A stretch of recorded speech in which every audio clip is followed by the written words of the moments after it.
Hey everybody, it's Janice with Creating Through Chaos, and today we're going to make a joy sign using a bunch of items from all over the place. I got this sign at Hobby Lobby, and it was $5.99, and I used a 40% off coupon. And it's supposed to hang sideways, like horizontally, so I just removed the hangers and made it so that I could hang it vertically. Next, I grabbed one of these stockings from the Dollar Target bins, some fiberfill, a pick from Walmart, and it's just one of the clip ones, and it has like a rusty bell in it. It's super cute. These letters, they're really thin. They're from Hobby Lobby. I think they were $1.99, $1.29 each, actually. Some red acrylic paint, some white acrylic paint, and some of the brown wax. And that's by Folk Art, and I get that at Hobby Lobby. So I didn't really like the stain that was on the sign, so I added the brown wax to it just to make it darker.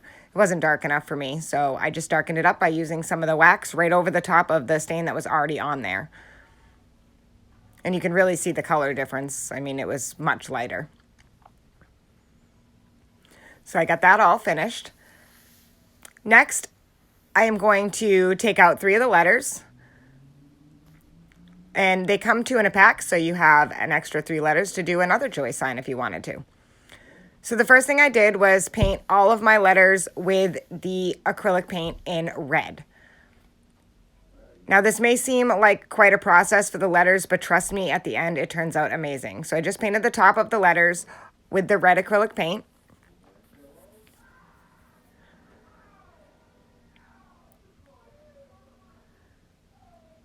And then once that was dry, I used the white acrylic paint right over the top of the red. Now you're probably saying, why is this lady doing that? Because when we're done painting them all the white, we're going to sand them, and the red is going to show through. And I'm doing this so that it matches the stocking. And it absolutely looks amazing. They look really rustic and absolutely super cute. You know how like when you get an old piece of furniture and you sand it down and there's 15 different layers of paint? That's kind of the look that I was going for. So now you're just going to take a light sandpaper and go over the white paint. You're going to make it so that the red shows through. So you just do around all the edges. And as you can see, it looks chippy and all the red is showing through.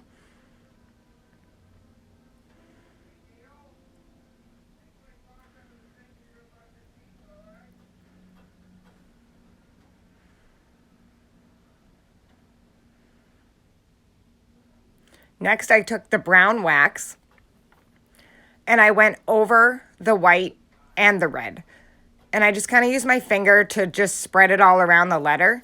The white was pretty stark, so I didn't want it to be too white because the cuff on the stocking is like an off-white color. So I was trying to match that and the stain and the red on the stocking. So I was just trying to make the whole sign come all together. You don't have to do all these steps if you don't want to. I just think it looks better and looks more rustic. So as you can see, you see the letters, they look, darker, but the white's still shining through. You can still see the red through it. And I just think this gives it an all-around amazing look. Like I said, this may be too many steps for some of you. So next I just took some fiberfill and I stuffed it in the stocking. And you don't want it super full. You just want it full enough that, it makes it so that when you put the pick inside of it, it's not poking through. And I wanted it to come off of the sign a little bit. So I took the bell right off of the pick and I just stuffed the pick inside. I didn't cut anything off of it. I left a little clip on it and I just kind of arranged it how I wanted it to look into the stocking. And then I'm going to glue the bell back onto the greenery right above it. The bell wouldn't fit obviously inside of the stocking, so it had to be removed and moved up a little bit further. So how cute is that? Next, I took and glued all of my letters onto the top of the sign. I couldn't.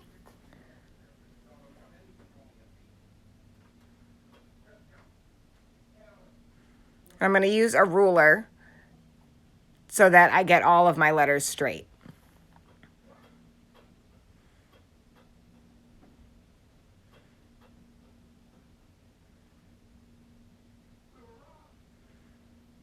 And that looks super cute.